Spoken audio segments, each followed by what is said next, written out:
Boo! Ah! You thought he was done. You thought he was no longer relevant to Montreal Canadiens trade talk. But no. Back from out of the shadows comes Anaheim Ducks forward Mason McTavish and new trade discussions that potentially opened the door to a Montreal Canadiens move. Mason McTavish is a guy that, as we had talked about over the course of most of the 2025 offseason, he was a player that I think a lot of Montreal Canadiens fans wanted to see get acquired onto their team. There was a contract negotiation that wasn't really going all too well. There were discussions as to whether or not an offer sheet could be in the fold, but ultimately, Mason McTavish, a 23-year-old center, 6'1", 218, left-handed guy, was able to sign with Anaheim, $7 million a year till the end of 2031. He had himself a pretty okay season, maybe not the best by his standards. He's definitely done better than 41 points in 75 games in the past. But then again, you have to remember, this season started out for him late because he didn't join training camp in time due to the contract dispute. With that said, though, Mason McTavish got 6 points in 10 games in the playoffs. Is he capable of more than 41 points in 75 games? Yeah, I think the majority of Anaheim Ducks fans would look at his previous body of work and say that that's an optimistic sign.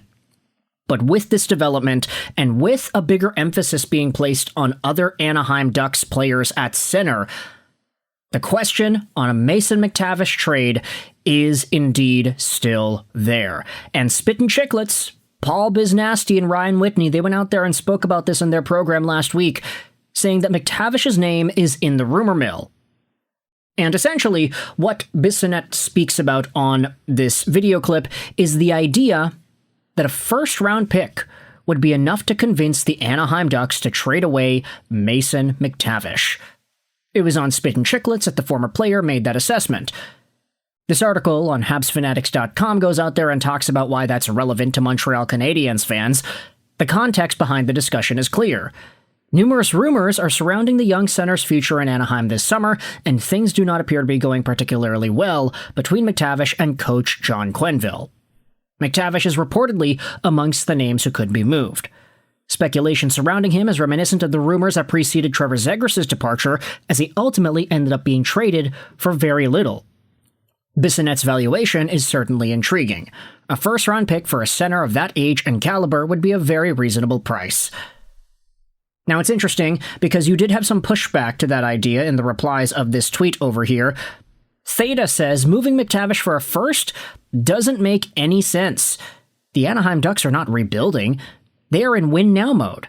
More realistically, he'll be included in a package with other assets, like a draft pick and maybe Olin Zellweger, for a win-now player.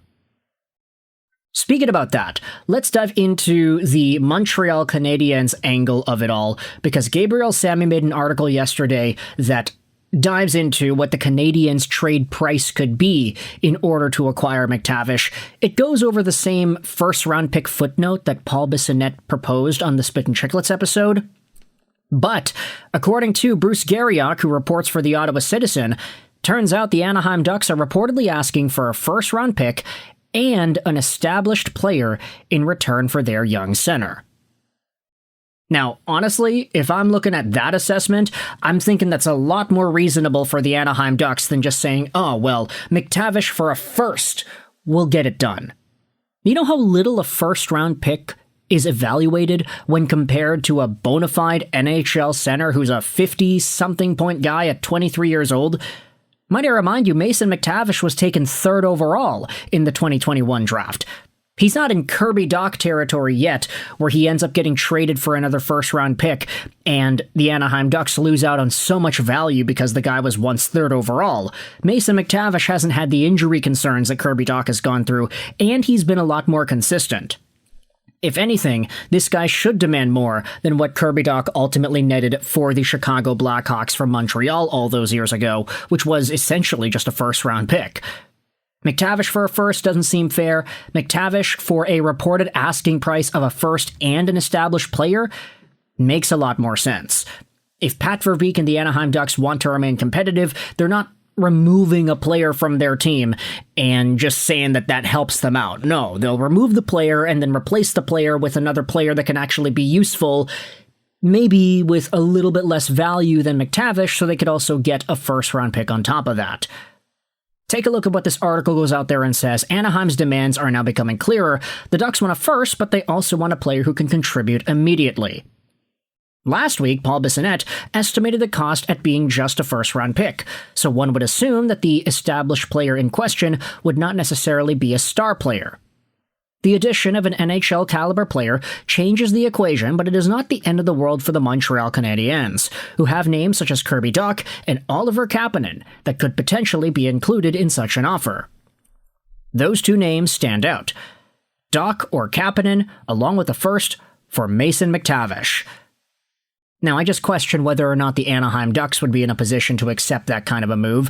Maybe there is some Finnish love going on in Anaheim and they actually like the idea of an Oliver Kapanen coming over to Anaheim. Maybe they like the profile and the size of a Kirby Dach. We know that Pat Verbeek has a very specific bias towards players that have that size and play big. Plus, the fact that Kirby Dach just had a really explosive Stanley Cup playoff run against the... Okay, well, I was going to say all three teams. Nah, he was only really great against Tampa Bay, if we're being honest, and that was a pretty remarkable performance for him in Game 3. That game, honestly, might define Kirby Dach's career, if you think about it. What this guy has done so far and how in and out of the lineup he has been over the years, there's a reason why you can say Mason McTavish should be worth a lot more than just Kirby Dach. But if Pat Verbeek believes in Dach and the profile that he's got, the size, the tools, the center, this could be a pretty nice middle to bottom six center option. Obviously, you'd be buying a little low on Kirby Dach if you intend to slot him in the third line spot in Anaheim, but what's the alternative? Having Mason McTavish, a guy who is younger, and accruing value in that position instead? Trade McTavish away, send him to an opportunity where he could actually be used, get a real player who's actually third-line caliber, and then get a draft pick. That actually makes sense in my mind, doesn't it? Either Dach or Oliver Kapanen, those are two names that are written about over here. The article then asks, would you do it? The need at center remains significant, the position behind Nick Suzuki is unfulfilled. McTavish would represent a young, long-term solution. Giving up a first-round pick and an established player is not a small price, but the Canadiens can't afford it, especially knowing that the pick would likely be 28th overall. Now, this poll has 617 answers. Should the Canadiens give up a first-round pick and a Dach or a Kapanen for Mason McTavish? I'm just gonna toss my vote into the hat here. Yes, Dach. All right, turns out 70% of Montreal Canadiens fans on HabsFanatics.com agree with that assessment. The Habs should trade Dach and a first for Mason McTavish. A part of me does feel a little bit icky about that. I just don't know if Anaheim would be fully willing to accept that as their trade return. But hey, if that's all it takes, according to Bruce Garriock and the Ottawa reporting going on, Kirby Dach might be that established NHL player that can reasonably be tossed into a trade like this and have it work out. Especially if Anaheim's getting a first, right? With that said, you can let me know your thoughts in the comment section below. How do you feel about Mason McTavish and the idea that he is still on the trade block? You've got folks all over various parts of social media talking about McTavish and his future. The Chicklets crew, the Ottawa Senators, Bruce Garriock portion of hockey reporting. I hope you enjoyed this video. And bye.